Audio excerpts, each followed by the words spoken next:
Signal, the encrypted messaging app used by journalists, lawyers, and government officials around the world, made a decision in 2024 that no software company should ever have to make. They built a digital lock specifically designed to stop Microsoft from photographing their users' private conversations. They deployed it silently.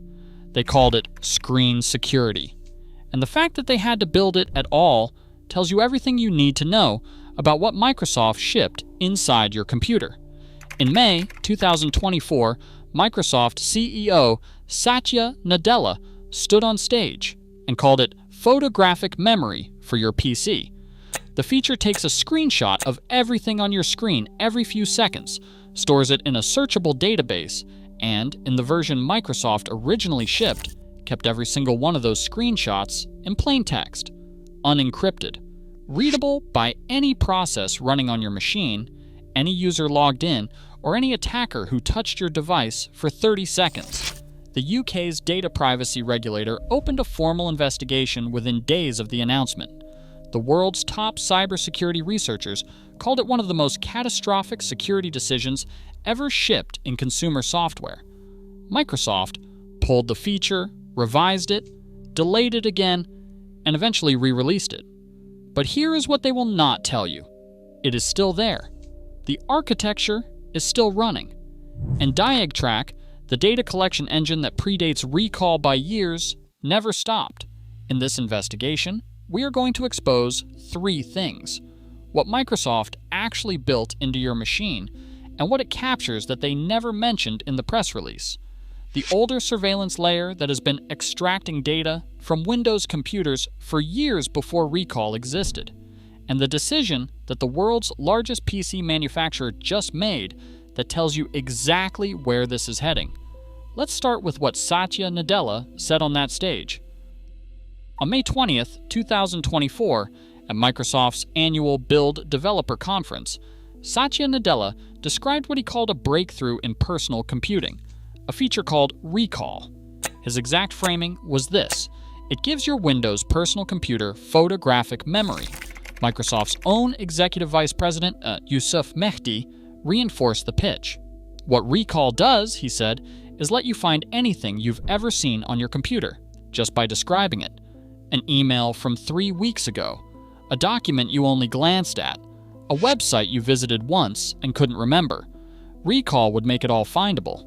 The mechanism behind this is simple to describe and alarming to understand. Windows takes a screenshot of whatever's on your screen every few seconds, all day, every day. It runs those screenshots through an on-device artificial intelligence model, converts the text and images into a searchable index, and stores everything in a database on your hard drive. The database grows continuously. Microsoft said it would use approximately 25 gigabytes of storage to maintain roughly 3 months of your activity. 3 months of everything you have ever seen, typed, clicked on, or had appear on your screen. This is not a feature that asks for your permission before it starts. In the version Microsoft originally shipped to Copilot+ PCs, it was enabled by default. You did not choose it. It simply began. Microsoft's own documentation, published alongside the announcement, included a sentence that most users never saw. The documentation said that Recall does not perform content moderation. It will not hide information, such as passwords or financial account numbers. Read that again. Microsoft shipped a feature that photographs your screen every few seconds and explicitly acknowledged in their own documentation that it would capture passwords and financial data. That is not an oversight. That is a design specification. Within days of the announcement, the UK Information Commissioner's Office, the country's data privacy regulator, wrote to Microsoft and opened a formal inquiry. The ICO statement was precise. Organizations must be transparent about how they use data and may only process personal data to the extent it is necessary for a specific purpose. A feature that captures everything by design sits uncomfortably with that principle, but the regulatory response was mild compared to what the security community found when they looked inside the feature. Kevin Beaumont is a cybersecurity researcher who used to work at Microsoft. He knows how their software is built. When Recall was announced, he got access to the preview build and started examining how it worked. Not how Microsoft described it, but how it stored and protected what it was collecting. What he found was this. The Recall database, the file containing every screenshot, every piece of text extracted from those screenshots, every record of everything you have ever viewed on your PC, was stored as a plain text SQLite database, unencrypted, sitting in a folder that any process running on your machine could read without special permissions. Any user logged into the system, any application running in the background, any piece of malware that had managed to land on your device. Beaumont was direct. He said he was not being hyperbolic when he called this the dumbest cybersecurity move in a decade. He demonstrated exactly what an attacker could do with it. He used an off-the-shelf info stealer, commercial malware available for purchase, and set it against a machine running Recall. By the time Microsoft Defender for Endpoint detected the attack and began its automated remediation process, over 10 minutes had elapsed. The Recall data was already gone. Months of screenshots, months of activity, stolen before the antivirus finished waking up. He also tested Recall with encrypted messaging apps, Signal, WhatsApp, Microsoft Teams. These are applications where privacy is not a feature. It is the entire point. Users send messages that are encrypted in transit, messages that delete automatically, messages that are never supposed to exist after the conversation ends. Recall photographed all of them, every disappearing message, every conversation marked private, every text that the user believed had been deleted. It was all sitting in the database. A second researcher, Alexander Haganah, published a proof-of-concept tool on GitHub that he named Total Recall, after the 1990 science fiction film about a man whose memories are implanted and stolen. Total Recall automated the extraction of every recall snapshot from a compromised machine, the entire database, in seconds. Haganah wrote that Windows Recall stores everything locally in an unencrypted SQLite database, and the screenshots are simply saved in a folder on your PC. Microsoft responded by saying Recall had been widely misunderstood. They announced revisions. They would make it opt-in. They would add encryption.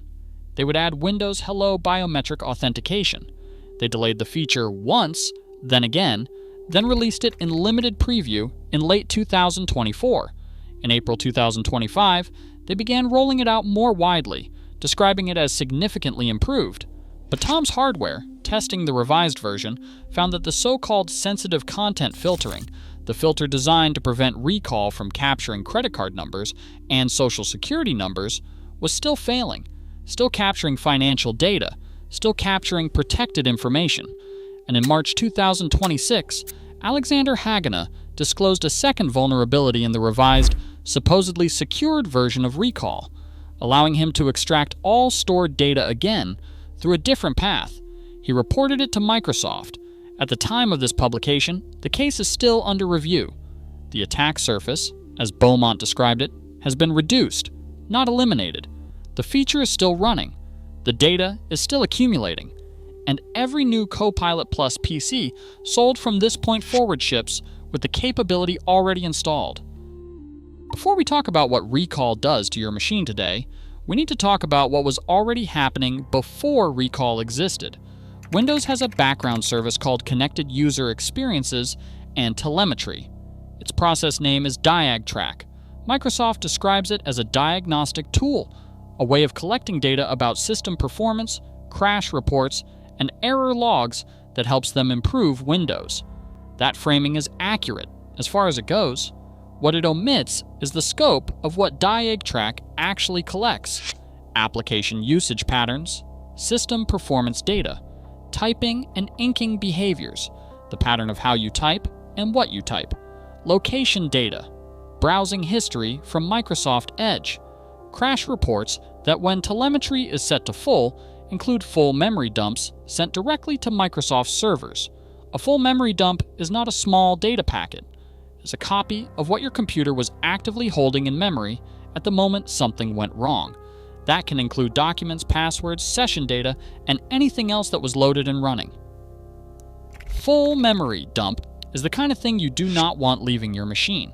Windows 10 shipped with telemetry settings at full by default. And here is the part that matters most. There is no opt-out for home users. You cannot open settings and find a toggle that says send no data to Microsoft. That option does not exist. You can reduce the collection. You can disable certain components, but you cannot stop it. And when users do manage to disable DiagTrack through registry edits or third-party tools, it tends to re-enable itself after the next Windows update. Independent analysis by XDA developers, published in May 2025, compared Windows, macOS, and Linux on mandatory data collection. Their conclusion was direct.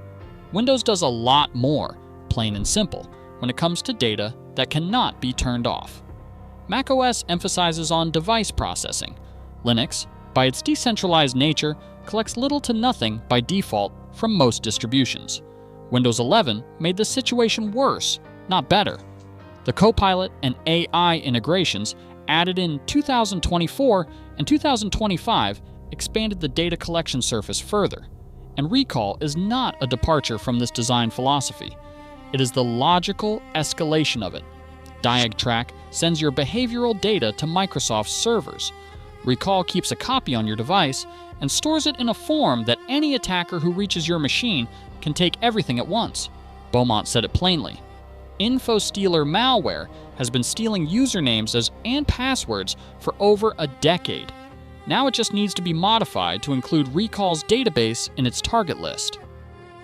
The United Kingdom's Information Commissioner's Office moved faster than most government bodies ever do.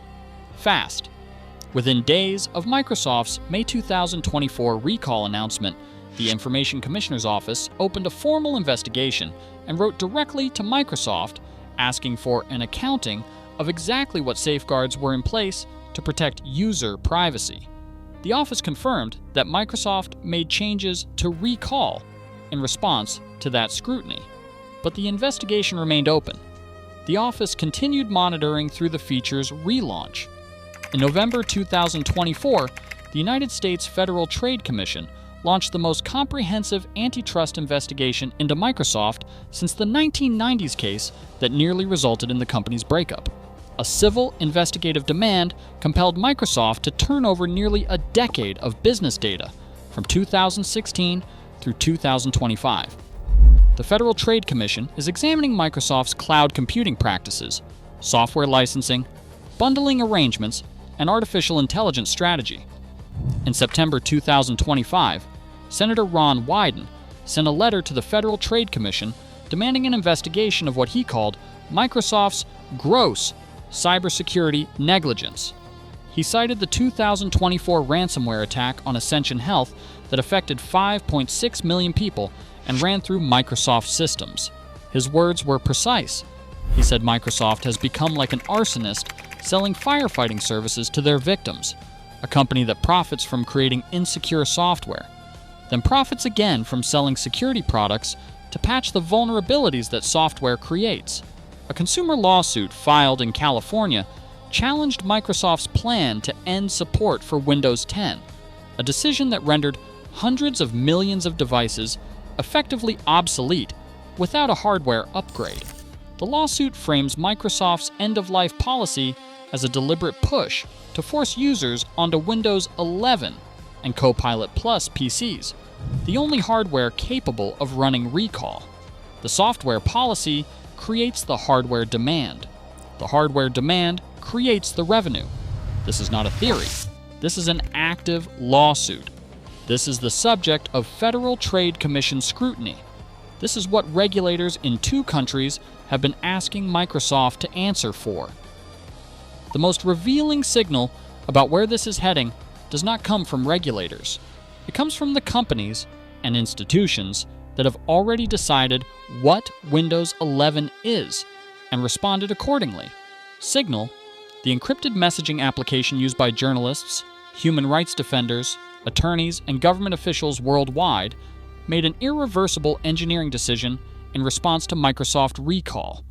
They implemented Screen Security, a protection layer for Signal Desktop on Windows 11 that blocks recall from photographing Signal conversations. The technology they used is the same framework that streaming platforms use to prevent users from taking screenshots of films. Think about what that decision means. Signal decided that the operating system shipping on the most widely used computers in the world could not be trusted to not photograph their users' private messages. Rather than wait for Microsoft to fix it, they built a lock.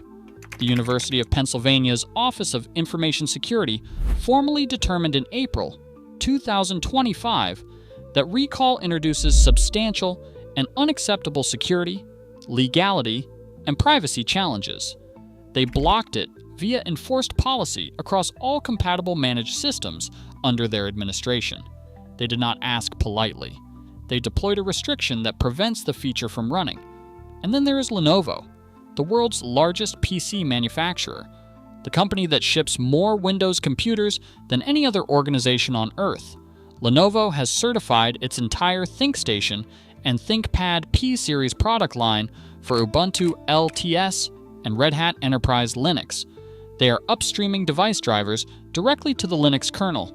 They are shipping machines with Fedora pre-installed.